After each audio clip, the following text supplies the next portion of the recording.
Hi, I'm Kamali, taking you through some of the things people are talking about and some of the stuff they're sharing around the world on Newsfeed today. The United Nations says life on Earth is on the edge of extinction. What a way to start the week. Biodiversity is important in its own right. Biodiversity is important for human well-being, and we humans are destroying it. Hayala Ramazanlar, the oldest mosque in Bosnia, reopens. We fly into the world of pigeon racing. And a dog playing a game better than you can in Animals Doing Stuff.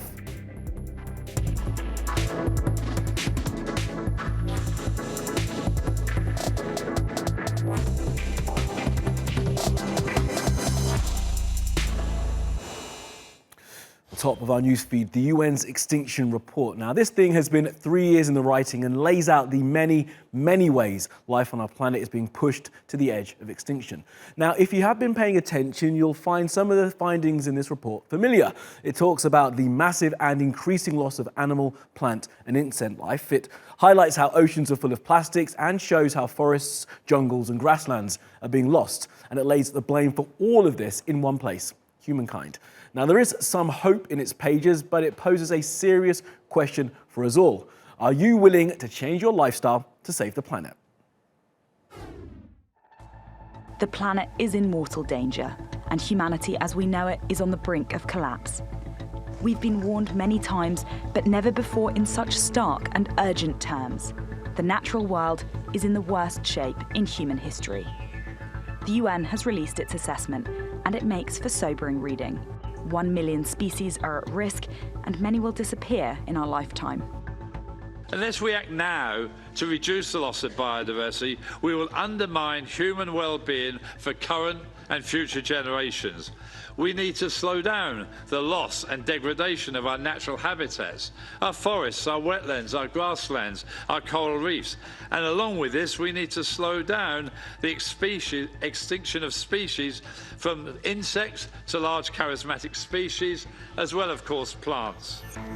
The 1,800-page study, compiled over 3 years, warns this: that while more food, energy and materials than ever before are now being supplied to people in most places, this is increasingly at the expense of nature's ability to meet our needs. The rate of global change in nature during the past 50 years is unprecedented in human history.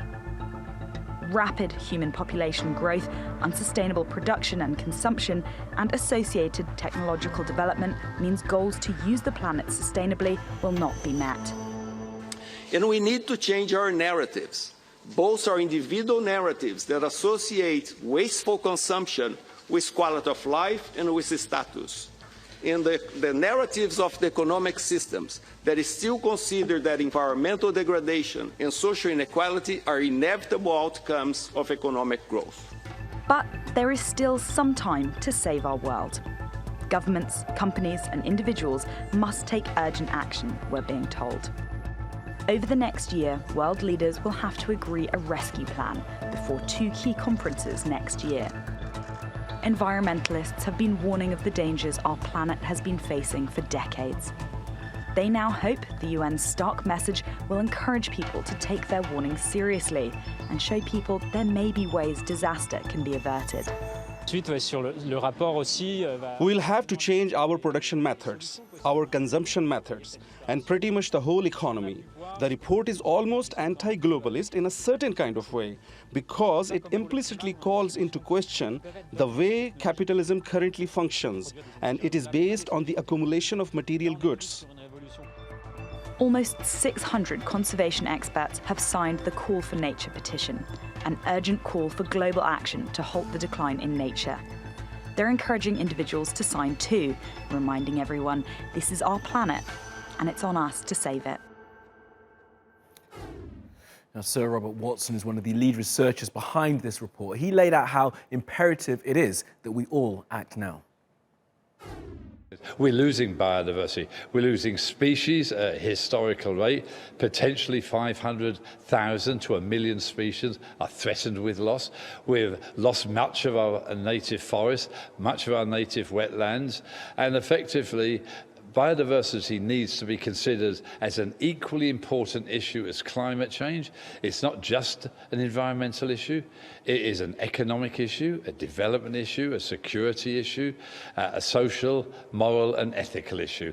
The time for action clearly is now. As we lose biodiversity, it threatens human well-being, all the way, as I've said, from food security, water security, energy security. Also, loss of natural resources in some parts of the world can lead to conflict between people, basically. And especially poor people are hurt, and therefore they're most dependent on natural resources. The problem with our economic system today is we have some very, very perverse subsidies in the agricultural sector, the transportation sector, and the energy sector. And those subsidies normally lead, on average, to destruction or adverse effects on the environment. So the first thing is we need to reform a whole subsidy issue. We need to have incentives in place for clean technologies, clean practices. We need to recognize not just GDP, or gross domestic product, is a measure of economic growth. We have to recognize that nature is a major thing of natural capital. All right, let's take a look at some of the other things that caught our eye on social media. The hashtag What a Nurse Wears was a thing over the weekend. It came after a nurse from London broke a world record for running a marathon in uniform. But because the Guinness World Records are a relic from the 20th century, they initially tried to deny her achievements, saying that nurses wear dresses. Jessica Anderson completed the London Marathon in scrubs. Guinness said it wouldn't recognise her time, which led to the hashtag. Now Guinness say they are revising their rules.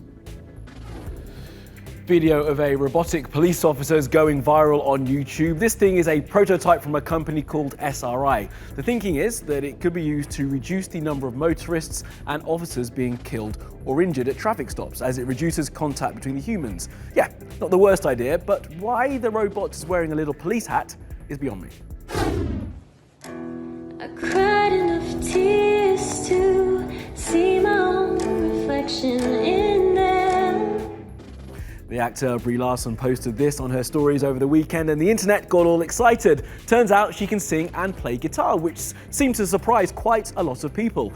Larson was covering an Ariana Grande song. Remember, before she was Captain Marvel, she had a music career, releasing this banger back in 2005.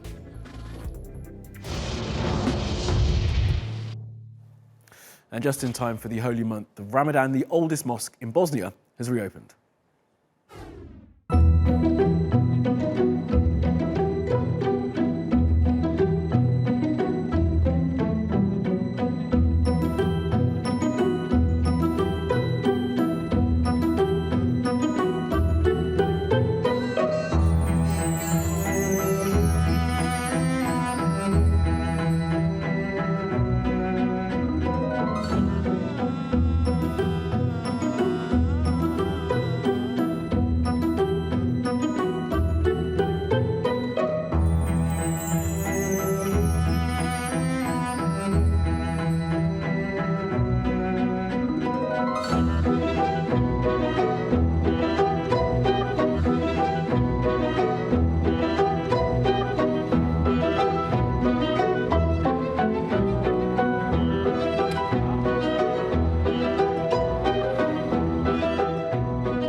It's around the world now for some other stories you need to know this Monday. For the first time in history, 3 black women have won all 3 annual US beauty pageants, which is kind of progress in as far as recognizing that black is beautiful, but kind of sad that such pageants still exist. Anyway, the winners are Chesley Christ, she's Miss USA, Nia Franklin is Miss America, and Kaylee Garris is Miss Teen USA. Congratulations to them all. And this guy is selling off some of his expensive art because he can't stick to a budget. The billionaire Japanese entrepreneur Yusuke Maezawa has lost hundreds of millions of dollars in just the past year. He says he's broke because he spends too much, but don't worry, he's still worth an estimated $2 billion. Mr. Maezawa first came onto the Newsfeed radar last year when he teamed up with Elon Musk to take a bunch of rich folk around the moon. I do wonder if that is still a go. And another weekend, another record for Avengers Endgame. The Marvel movie has made $2 billion faster than any other film in history. It's also the second highest grossing movie to date behind Avatar, and it's only just come out. Now, after the sale of a really expensive pigeon, we decided to take an in-depth look into one of the weirdest sports around. There's a thing called pigeon racing, and it's possibly $1 billion industry. Recently, one bird was sold for a record $1.4 million. It often involves pigeons flying thousands of kilometres. This is how it works. On race day, pigeon fanciers, that's what people who race pigeons are called, release their birds who are hundreds if not thousands of kilometres away from their respective bird lofts. Depending on the race, around 20,000 pigeons can be released at the same time. The shortest can be 100-kilometre sprints. Long-distance races can go up to 1,200 kilometres. The speed of the bird is calculated and the fastest bird wins the race. And it takes a pigeon 12 to 14 hours non-stop to travel around 1,000 kilometres. On hot days, they can take longer, as it's believed that they sometimes stop for a quick water break. But that's just a guess, because it's not possible to track the birds with a GPS. Most trackers are still too heavy, so until technology advances, the pigeons have a ring on their foot which enables the racers to calculate their speed. This is actually how the winners of the race are determined. Minutes after a pigeon arrives at its loft, the owner finds out the speed and the ranking of the bird online. Distance and wind can sometimes be a factor that determines who the winners are. So there's another type of racing. It's called one-loft racing. In this case, when a pigeon is born, it's sent to a collective loft. All the pigeons at these lofts belong to respective owners who train the birds at the collective loft. In the race, all the pigeons race back to their collective loft from a set point, competing under the same weather conditions and flying the same distance. This sport is not new. In many parts of the world, the sport was practiced in some form or the other, dating back thousands of years. But the modern form of the sport has its roots in Belgium, where the first long-distance races were held in the 19th century. But now, the biggest market is in China. Belgian pigeon Armando, also known as the Lewis Hamilton of pigeons, was sold for a record $1.4 million to a Chinese bidder. He was sold for 3 times more than the previous record. And now, the new owner hopes that he'll pass on his super genes to his progeny. In China, you don't have casinos, but what is a good alternative for people in China to gamble, and they like to gamble a lot, is pigeon sport. You want to win a lot of money with the pigeons? The Chinese are thinking we need to buy the best pigeons, genetics. Armando will be used for his mating in hopes that he'll pass his talent to his children and earn millions of dollars for his new owner.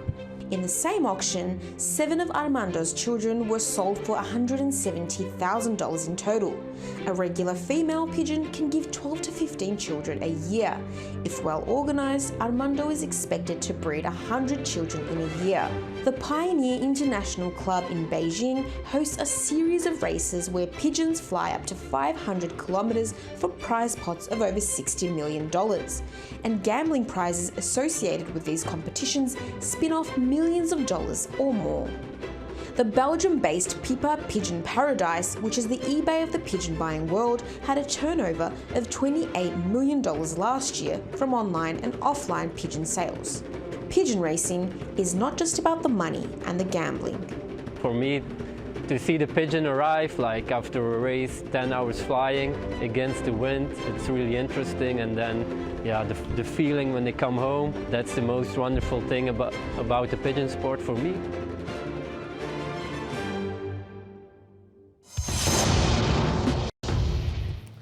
Now you know. And in Monday's Animals Doing Stuff, there's a viral video of a dog playing Jenga. I kid you not. Now, it's racked up hundreds of thousands of views and shares in just a matter of hours. Now, I've watched it a bunch of times, so I'm still trying to work out if it's actually fake. Something about that paw doesn't seem right to me, but then maybe again, maybe the dog's just really good at Jenga and I'm just jealous. And that will be all from the Newsfeed team. Reach out to me with your questions, comments, complaints and suggestions. I'm at Kamali Melbourne. You'll find us 24/7 on YouTube. Be sure to subscribe to our channel. Follow me on Twitter and Instagram. Follow, subscribe and add. See you again tomorrow.